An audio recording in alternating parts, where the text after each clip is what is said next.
আসসালামু আলাইকুম viewers, yummy food collection আপনাদের সবাইকে ওয়েলকাম জানাচ্ছি। আজকের পর্বে চটপটির রেসিপি নিয়ে হাজির হয়েছি।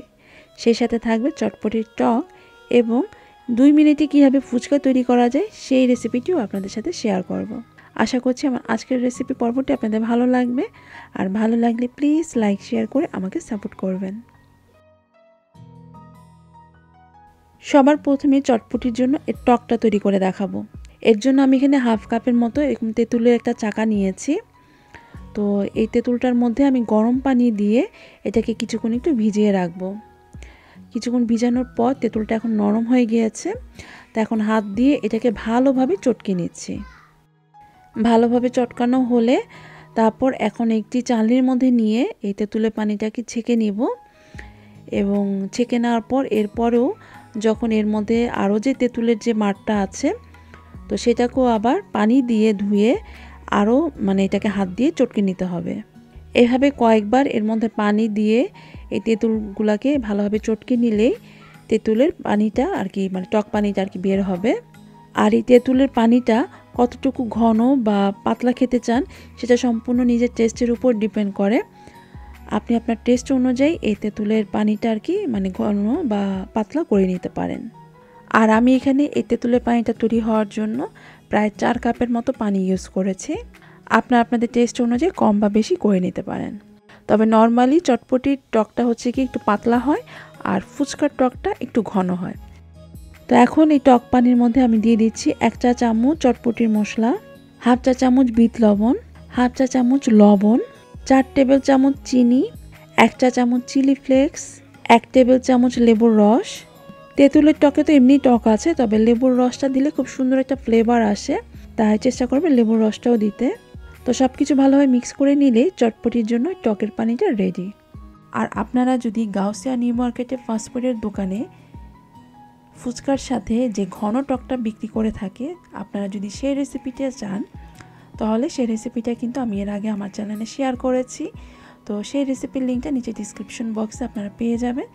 চাইলে ফুচকার জন্য সেই রেসিপিটাও ফলো করে নিতে পারেন। এরপরে 2 মিনিটে ফুচকা তৈরি করে দেখাবো। মার্কেটে এখন খুব সহজেই এই রেডিমেড ফুচকাগুলো পাওয়া যায়, যেগুলো তেলে ভাজা ছাড়া পাওয়া যায়। তো সেগুলো গিয়ে আমি এয়ার ফ্রায়ারে নিয়ে নিচ্ছি।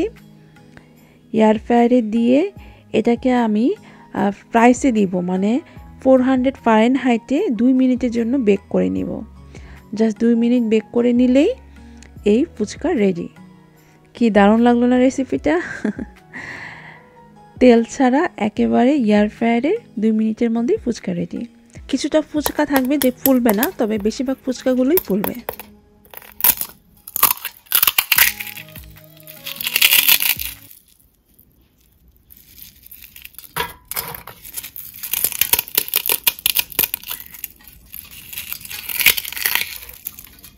আশা করছি আওয়াজ শুনেই বুঝতে পারছে যে এই ফুচকাগুলো কতটা ক্রিস্পি হয়েছে।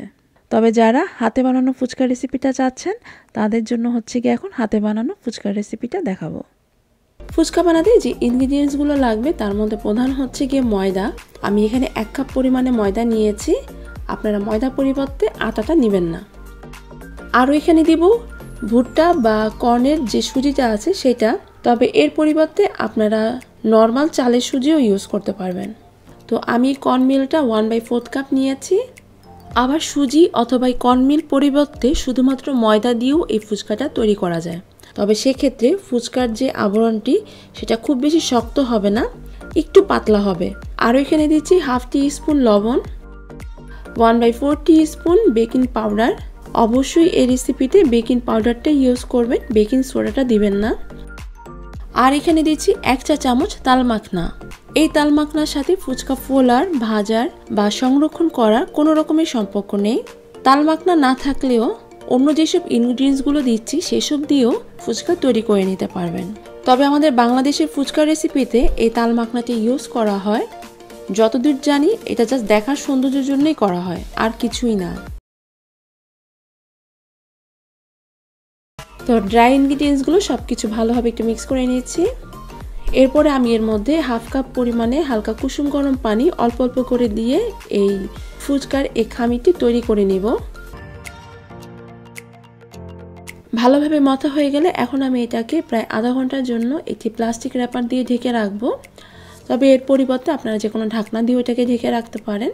তবে অবশ্যই এটাকে আধা ঘন্টার জন্য একটু ঢেকে রাখবেন, এতে করে এই খামিরটা একটু সফট হয়ে আসবে এবং এটা বেলতেও খুব ইজি হবে।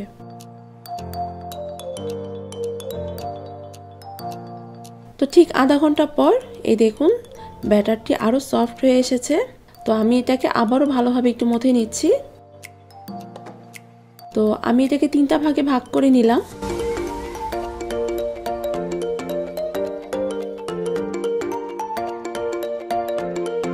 দুটা ভাগ আবারও সেই প্লাস্টিক রাবার দিয়ে ঢেকে রাখলাম, আর আরেকটি ভাগ আমি একটি সমান জায়গার মধ্যে আবার একটু ভালোভাবে ডলে নিচ্ছি। আমি এটাকে রুটির মতো করে বেলে নিব। আর এই রুটিটা বেলার সুবিধার্থে আমি এর মধ্যে ময়দা না কর্নফ্লাওয়ার ইউজ করছি। আপনারা কর্নফ্লাওয়ারের পরিবর্তে অ্যারারুটও ইউজ করতে পারবেন। বোর্ডের চারপাশে কর্নফ্লাওয়ারটা ভালোভাবে একটু ছড়িয়ে দিচ্ছি, এতে করে খুব ইজিলি ফুচকাগুলো উঠানো যাবে। তো রুটি যেভাবে করে বানাই ঠিক সেভাবে করে এটাকে বেলে নিয়েছি। তবে আমরা নর্মালি বাসায় যে রুটি খেয়ে থাকি অনেকটা সেরকম হবে না, তার থেকেও এটা পাতলা হবে। যতটা সম্ভব পারবেন এটাকে একদম পাতলা করে বেলে নিলেই ভালো হয়। তো আমি এখানে একটি ছোট বয়মের একটা রাউন্ড শেপে এই রুটিটা থেকে কেটে নিচ্ছি। আপনাদের কাছে যদি রাউন্ড শেপের কোনো কাটার থাকে সেটা দিয়েও কেটে নিতে পারেন।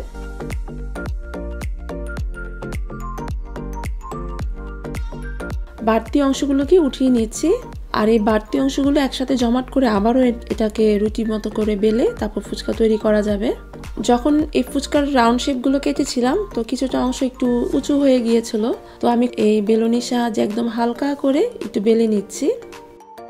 এরপরে একে একে একটি প্লেটের মধ্যে আমি এগুলোকে ছড়িয়ে রাখছি। আর এগুলো বানানোর পর সাথে সাথে তেলে ভাজতে যাবেন না, মিনিমাম 10 মিনিটস ওয়েট করতে হবে। 10 মিনিট ওয়েট করার পর তারপর এগুলোকে গরম তেলে ছেড়ে দিতে হবে। তো এর জন্য একটি ফ্রাই প্যানের মধ্যে আমি কিছুটা তেল নিয়েছি। তেলটা এমন নেবেন যাতে করে ফুচকাটা যেন ডুবে যায়, এরকম একটু তেল নিতে হবে। তো দেখতে পাচ্ছেন আমি একে একে ফুচকাগুলো ছেড়ে দিচ্ছি, আর ফুচকাগুলো কি সুন্দরভাবে ফুলে উঠছে। তো একে একে আমি ফুচকাগুলো দিয়ে দিচ্ছি। আর যদি দেখেন যে ফুচকা ফুলছে না, তো স্প্যাচুলার দিয়ে হালকা করে তেলের মধ্যে এগুলোকে একটু প্রেস করে দিতে হবে, তাহলেই দেখবেন আস্তে আস্তে সবগুলো ফুচকাই ফুলে উঠছে। ফুচকা বানানোর ক্ষেত্রে এরকম হয়, দুই একটা ফুলে না। তো আমি আপনাদেরকে যেভাবে করে এইটা বানানোটা দেখালাম, এভাবে করে বানালে 10টা ফুচকার মধ্যে থেকে দেখবেন একটা মাত্র ফোলেনি, বাকি 9টাই ফুলেছে, মানে অধিকাংশই ফুলবে।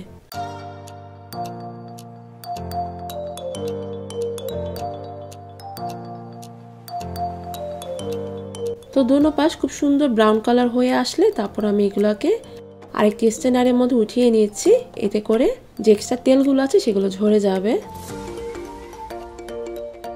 এর আওয়াজটা শুনলেই বুঝতে পারবেন যে এটা কতটা ক্রিস্পি হয়েছে।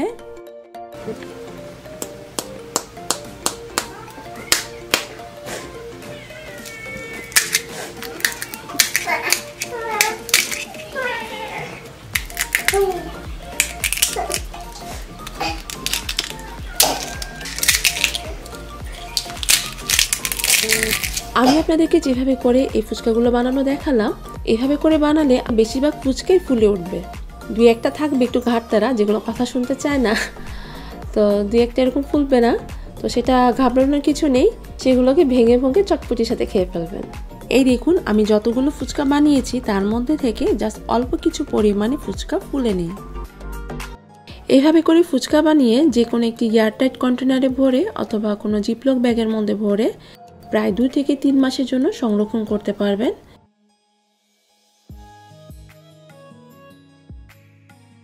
এরপরে হচ্ছে কি চটপটি বানাবো। আর চটপটির জন্য আমি এখানে নিয়েছি 1 কাপ পরিমাণে চটপটির ডাল বা ডাবলির ডাল। ডালটাকে আমি ধুয়ে এটাকে প্রায় 8 ঘন্টার জন্য ভিজিয়ে রেখেছিলাম। তো ভিজানোর পর এটা ফুলে যেরকম ডাবল হয়েছে।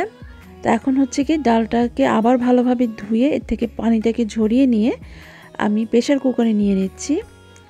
প্রেসার কুকারে এই 1 কাপ ডালের জন্য আমি এখানে পানি দিচ্ছি 3 কাপ পরিমাণ। আর আমি এখানে 1 চা চামচ লবণ দিয়ে এখন প্রেসার কুকারের মানে ঢাকনাটাকে বন্ধ করে এটাকে চুলায় বসিয়ে একদম হাই হিটে অপেক্ষা করব এই প্রেসার কুকারের মধ্যে 3টা সিট বাজার জন্য। প্রেসার কুকারে 3টা সিট বাজলেই এই ডাবলিটা আর কি সিদ্ধ হয়ে যাবে। তো সিদ্ধ হওয়ার পর সাথে সাথেই কিন্তু প্রেসার কুকারের ঢাকনা মানে খোলা যাবে না। প্রেসার কুকারটা যখন কিছুটা একটু ঠান্ডা হয়ে আসবে তারপরে হচ্ছে কি ঢাকনাটাকে খুলে নিতে হবে। তো এই যে এটা হচ্ছে গিয়ে মানে ঢাকনাটা খুলে তারপর আমি আবার চুলা অন করে দিয়েছি। তো এই যে দেখুন ডাবলিগুলো কিন্তু এখন পুরোপুরিভাবে সিদ্ধ হয়ে গিয়েছে এবং এর মধ্যে যে পানিটা আছে সেই পানিটাও একটু মাখা মাখা টাইপের হয়ে গিয়েছে। আর এই ডাবলি থেকে যদি অনেক বেশি খোসার পরিমাণটা বের হয় তো চাইলে এইভাবে করে খোসাগুলো একটু আলগো করে ফেলে দিতে পারেন। তো এখন আমি এর মধ্যে চটপটির মশলা দিচ্ছি 1.5 টেবিল চামচ। সেই সাথে আমি 2টো মিডিয়াম সাইজের আলু সিদ্ধ করে নিয়েছি এবং আলুগুলোকে আমি হাত দিয়ে একটু কোনোরকমভাবে চটকে নিয়েছি। এটা মানে একেবারে পুরোপুরি ভর্তা করা যাবে না। এখন আলুর জন্য আরও 1/2 চা চামচ লবণ দিয়েছি। সেই সাথে দিয়েছি 1/2 চা চামচ বিট লবণ। টালা জিরা গুঁড়ো দিচ্ছি 1 চা চামচ। আর আমি এখানে আরও প্রায় 1 কাপের মতো পানি অ্যাড করেছি। সব কিছু মিক্স করে আমি হালকা একটু টেস্ট করেছি, তো আমার কাছে মনে হলো আরেকটু মশলা লাগবে। আর আমি এখানে আরও 1/2 টেবিল চামচ চটপটির মশলা অ্যাড করেছি। চটপটির মশলা স্বাদটা আসলে নিজের টেস্টের উপর ডিপেন্ড করে। এটা আপনারা আপনাদের টেস্ট অনুযায়ী বাড়িয়ে বা কমিয়েও দিতে পারেন। তো এরপরে যখনই চটপটির মধ্যে বলক চলে আসবে তারপর আমি এটাকে একটি পাত্রের মধ্যে নিয়ে নিলাম। তো চটপটিটা হালকা কিছুটা একটু ঠান্ডা করে নিয়ে এখন আমি এর মধ্যে দিচ্ছি কিছুটা পেঁয়াজ কুচি। আমি এখানে 1/4 কাপের মতো পেঁয়াজ কুচি অ্যাড করেছি। সেই সাথে দিচ্ছি কিছুটা টমেটো কুচি, শসা কুচি এবং দিয়েছি একটি ডিম সিদ্ধ করে তারপর সেটাকে মানে ছোট করে কেটে দিয়েছি।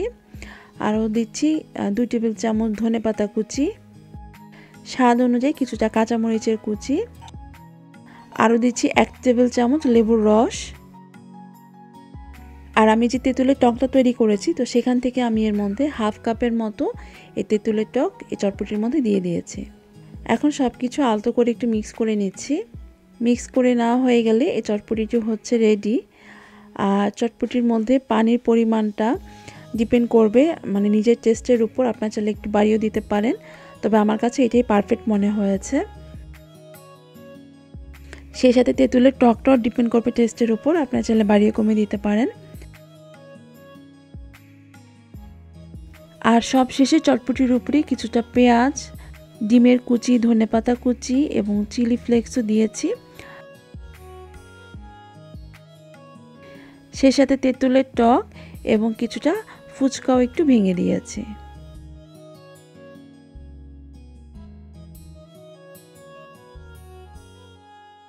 সো এই তো তৈরি হয়ে গেল খুবই মজার এবং লোভনীয় একটি খাবার, সেটা হচ্ছে কি চটপটি।